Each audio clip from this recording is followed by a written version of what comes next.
Eu sou um filho amado de Deus, vencendo a orfandade, a rejeição, o perfeccionismo, o orgulho, a religiosidade, a ansiedade, a sexualidade distorcida, a procrastinação, a falta de confiança, o medo, a raiva, depressão, o egoísmo, a dependência anulativa, o sarcasmo, o luto.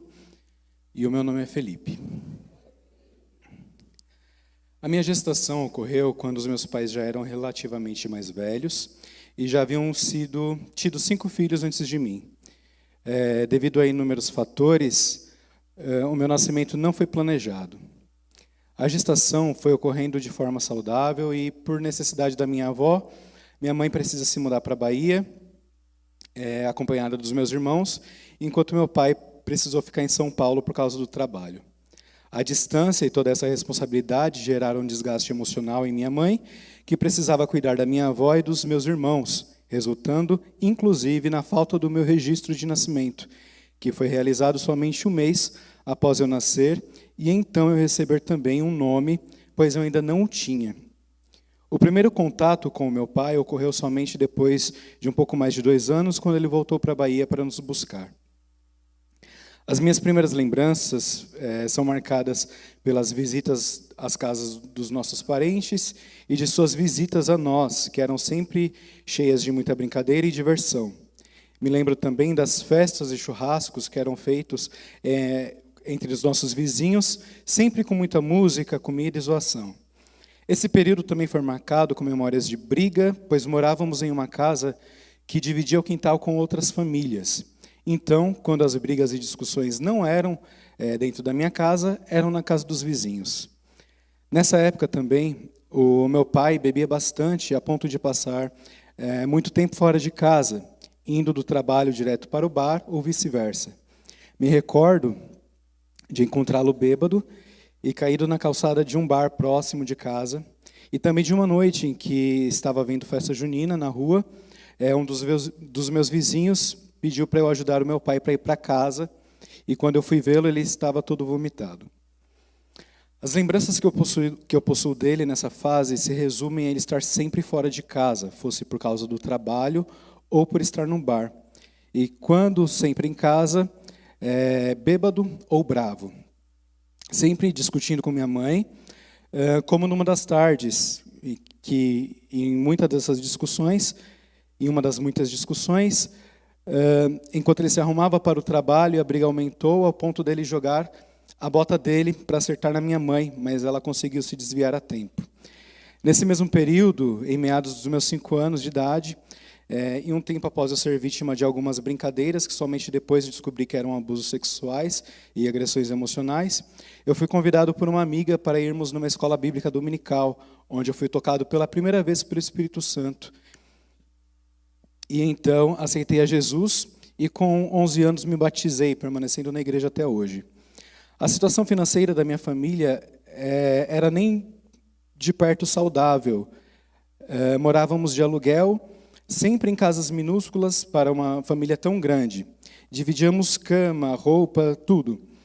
Meu pai, na época alcoólatra e viciado em jogos, e em constante brigas com a minha mãe, que permanecia sob toda essa pressão e estresse, pois cuidava também de outras crianças das famílias vizinhas. Por volta dos meus 10 anos, eu possuía um único tênis. Ia para a escola, a igreja, qualquer lugar que fosse necessário. Porque não tínhamos dinheiro para comprar, minha mãe pediu para que eu o costurasse. Costurei, fui para a escola, com muito medo de ser zoado, fazia de tudo para esconder, mas 2 dias depois, o outro rasgou.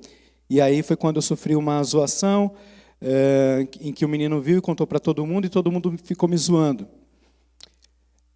Minha infância também foi marcada por alguns problemas de saúde, como constantes desmaios, alergias severas, a ponto de eu ficar internado no hospital. Sempre fui uma criança e um adolescente tranquilo.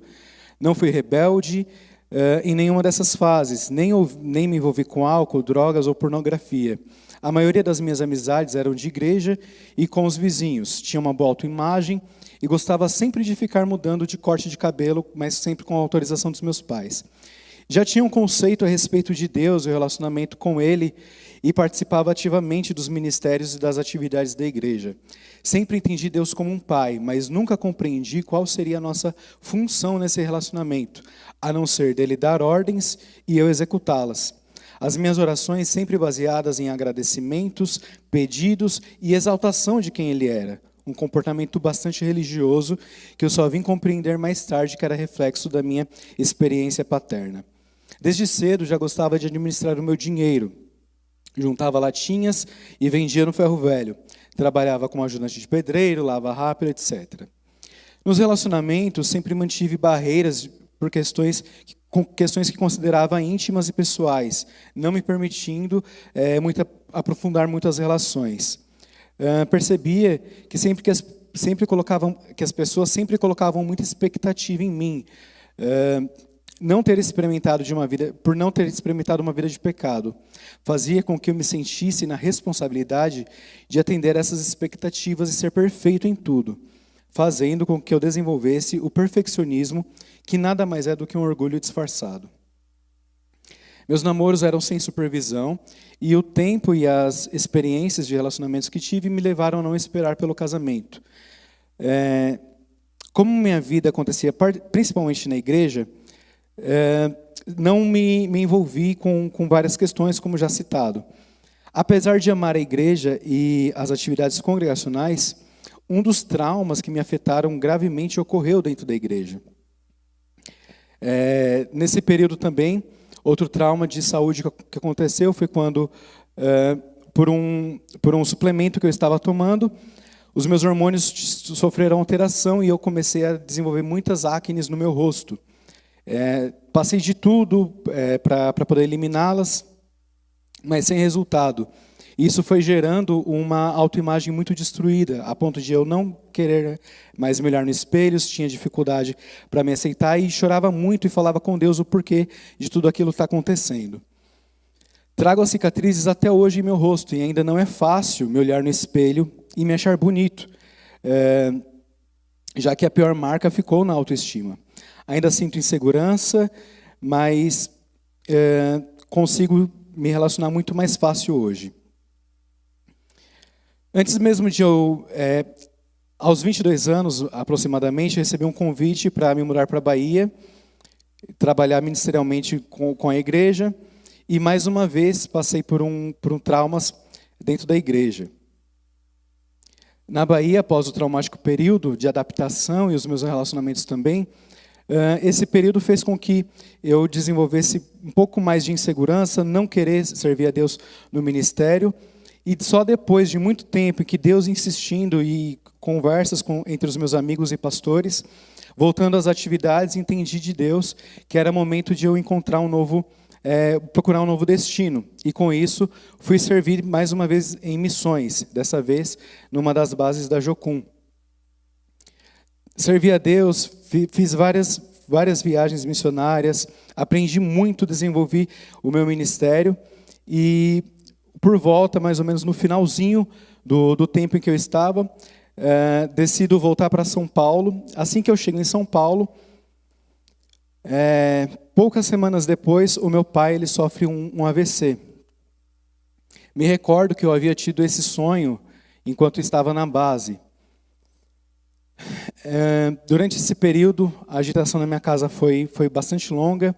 Minhas irmãs sempre visitando ele, ficando no hospital. E eu sempre com medo de que o sonho que eu tive, que ele viria a óbito, iria se realizar. Com 42 dias internado, nós recebemos a notícia. E desde então, Deus tem trabalhado isso em meu coração e também da minha família. Ainda hoje luto com a sua ausência e com tudo aquilo que eu queria viver com ele e que eu não terei a oportunidade de resgatar. Estar no 30 semanas fez com que eu conseguisse lidar com essa situação de uma maneira um pouco mais fácil, pois foi ainda neste período que eu iniciei o primeiro ciclo. Deus começou a trabalhar e tratar várias questões, principalmente naquilo que estava relacionado à paternidade.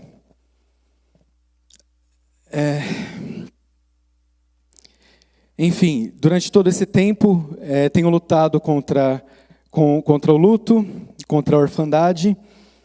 Hoje, eu sei que as cicatrizes que eu carrego podem servir para um propósito. As minhas feridas não têm poder para curar, mas eu sei que elas podem apontar para as feridas de Cristo e mostrar o poder que Ele tem de poder nos sarar. Hoje eu compreendo que estar curado em Cristo é o que dá sentido ao meu processo de cura. Pois se eu não estiver curado nele, caminhar neste processo se torna em vão. Parafraseando 2 Coríntios, capítulo 4, versículos 8 e 9, por todos os lados eu fui pressionado, mas não desanimei. Perplexo, mas não desamparado. Perseguido, mas não abandonado. Abatido, mas não destruído. Trago no meu corpo o morrer de Jesus, para que a sua vida seja revelada em meu corpo. Por isso eu afirmo com convicção que eu sou curado, vivendo o meu processo de cura. Obrigado pelo silêncio de vocês.